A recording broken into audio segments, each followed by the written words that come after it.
Assalamualaikum warahmatullahi wabarakatuh. Selamat bertemu kembali saudaraku semuanya dimanapun berada. Semoga sehat selalu dan semoga selalu diberi hidayah dan rahmatnya Allah subhanahu wa ta'ala. Amin ya rabbal alamin. Baik, pada kesempatan ini kita akan melanjutkan lagi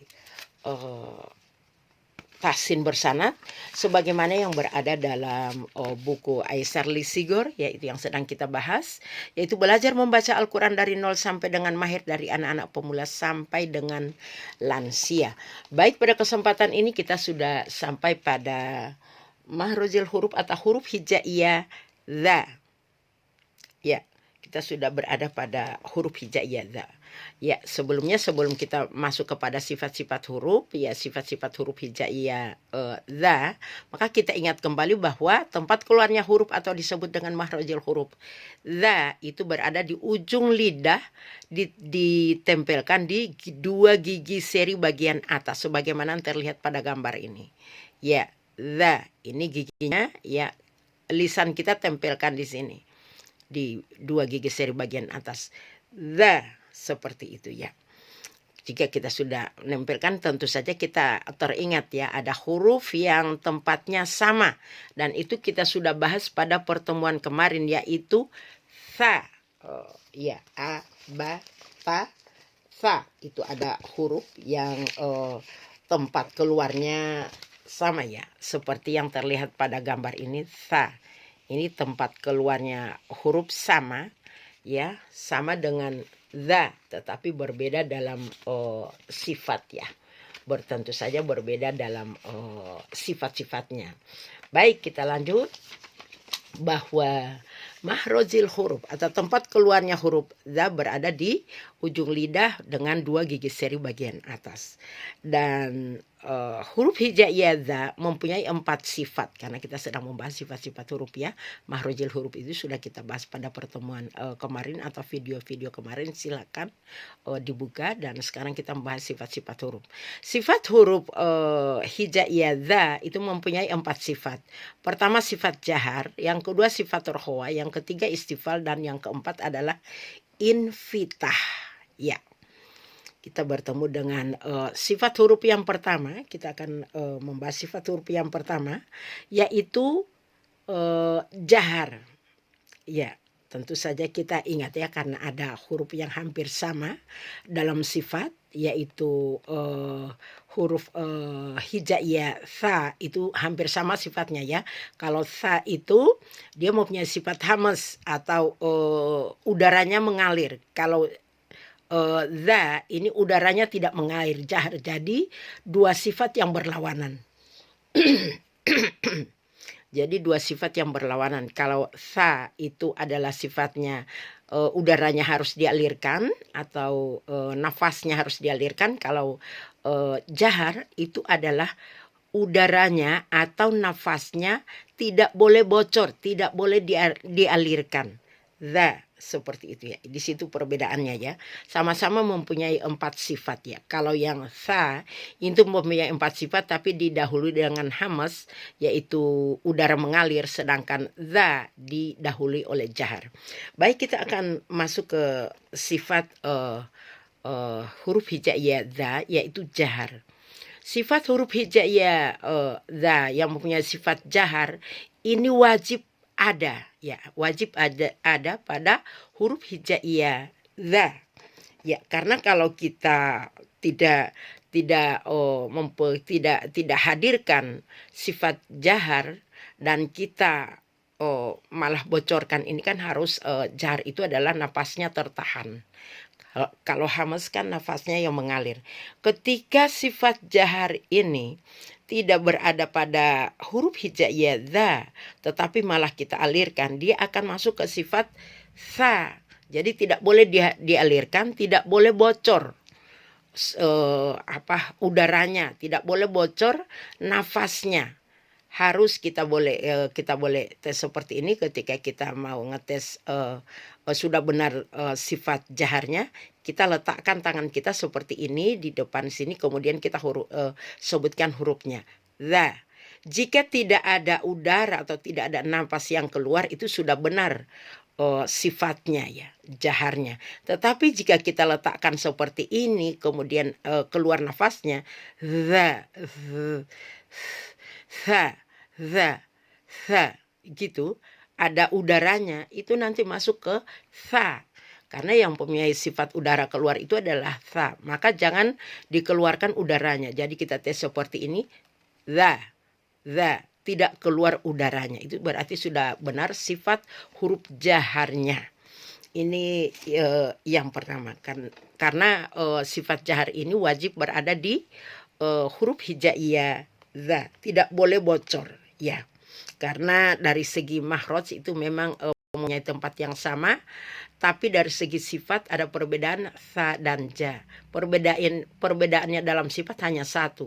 Kalau tha mempunyai sifat hamas, udaranya harus mengalir atau nafasnya mengalir, sedangkan jahar nafasnya tidak boleh mengalir. Jadi tidak boleh bocor. Ya, seperti itu perbedaannya. Jadi perbedaannya hanya berada pada satu sifat. Baik, huruf jahar itu sendiri sebagaimana telah saya sampaikan tadi tidak boleh bocor dan tidak boleh terdorong. Tidak boleh terdorong napasnya ya. Jadi harus tertahan. Seperti itu ya. Jadi tidak boleh berhembus ya yang berada di dalamnya. Jadi kesalahan fatal ketika kita akan menghembuskan udara atau udaranya keluar ketika kita menyebut huruf hijaiyah itu kesalahan yang fatal ya. Maka kita harus menahan nafas kita ketika melafazkan huruf hijaiyah karena dia akan berubah sifat menjadi tha. Kemudian cara ngeceknya seperti yang telah saya sampaikan tadi, dan jika diucapkan itu biasanya kita kita cek di di tenggorokan kita sini ya, di pita suara sini dia akan bergetar ketika kita letakkan tangan kita di sini ya, itu akan bergetar ketika kita melafazkan huruf hijaiyah itu boleh dites. Kemudian ketika kita melafazkan ketika tidak bergetar berarti ada yang salah dengan huruf hijaiyah, cara melafalkan huruf hijaiyah dia akan lari ke tha, karena tha itu tidak akan bergetar suaranya di sini di pita suara ya, kecuali ketika kita pasti bergetar. Baik, ya. Kalau kita sudah bergetar seperti itu berarti ketika kita melafazkan sudah benar, sudah baik, sahih ya. Sudah sahih kalau suara ada getar, kalau tidak ada getarnya berarti belum benar. Ini sifat yang pertama jahar. Yang kedua, kemudian sifat yang kedua adalah rohowah. Rohowah ini lawannya adalah sidah. Kalau sidah ketika kita berbicara rohowah dan sidah ini dua sifat yang berlawanan ya. Rohowah itu berkaitan dengan suara. Suaranya harus mengalir ya ketika melafazkan huruf za. Suara mengalir. Za itu suara. Za. Ketika suaranya tidak mengalir, za seperti itu nanti jadi sidah. Ya, jadi tertahan suaranya. Ini tidak jangan tertahan suaranya tapi mengalir. Za wa id qala, bukan wa id qala tapi wa id qala, tapi dia harus bersambung langsung ya dengan huruf yang berada di depannya.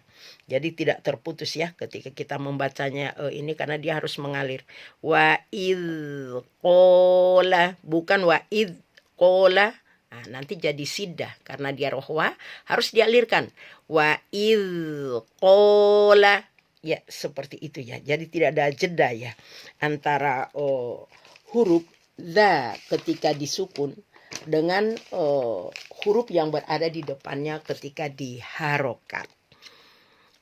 Baik ya. Kemudian jadi pengamalan sifat rohwa itu kita harus ingat suaranya harus dialirkan. Nafasnya tidak boleh bocor ya.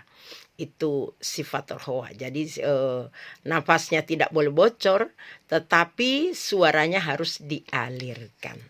Ya, itu sifat dari rohwa ya. Kalau ditambah hamas, fatal ya, akan berubah huruf itu menjadi tha. Ini adalah sifat rohwa, jadi suaranya harus dialirkan, wa'il, seperti itu. Kemudian yang ketiga adalah mempunyai sifat istifal. Ya, kita ingat kembali, sifat istifal berarti suara yang keluar dari dalam the itu harus terus mengalir keluar, jadi harus diarahkan keluar sini. Ya, bunyinya harus di luar. Tidak boleh suara itu berkumpul di dalam sini. Atau misalnya kita angkat the, itu lisannya biasanya naik dan suara terkumpul. Bukan the, wa'il. Jadi tebal. Jadi kalau kita wa'il, the, menjadi the, karena dia nanti akan berlawanan dengan sifat istifal. Sifat istifal itu harus diarahkan ke depan. The tipis ya. The dan lisan datar seperti ini. The harus di depan sini. Tidak boleh the, tidak boleh suaranya terkumpul di dalam. Kenapa? Kalau terkumpul di dalam, dia akan berubah sifat menjadi sifat isti'la, menjadi sifat tebal. Nanti akan berubah menjadi huruf dho. Ya. Kita belum membahas dho ya. Dia akan berubah menjadi dho. Jadi kenapa berubah menjadi dho? Karena dho itu mempunyai sifat isti'la. Isti'la itu menjadi sifat tebal. Suaranya harus di dalam. Karena ini suaranya karena ini mempunyai sifat tipis atau huruf tipis, maka suaranya harus diarahkan ke depan. Za, wa'il, qola, bukan wa'il, wa'il, the menjadi the ya, berubah sifat. Ini fatal ya. Jadi fatal. Jadi harus kita betul-betul hadirkan sifat istifal. Suara harus diarahkan ke depan, tidak terkumpul di dalamnya. Atau tidak terangkat lisannya ya, sehingga akan berubah sifatnya. Kemudian ini adalah sifat yang ketiga, dan sifat yang keempat adalah infitah. Infitah ini, setiap infitah pasti istifal ya. Infitah itu tidak boleh suaranya itu berada di bagian dalam sini, berada atau lisannya terangkat. Tidak boleh. Seperti itu dia akan berubah menjadi isti'la atau sifat tebal. Dia harus ditipiskan huruf itu. The, tidak boleh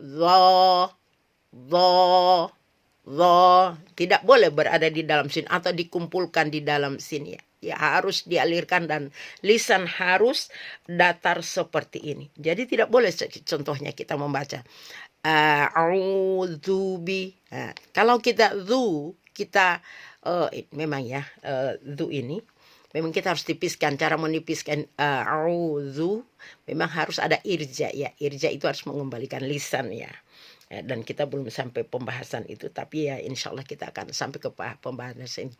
Zu, bukan zu. Nanti jadi zo ya. Zu. Jadi cara menipiskan huruf itu harus dikembalikannya.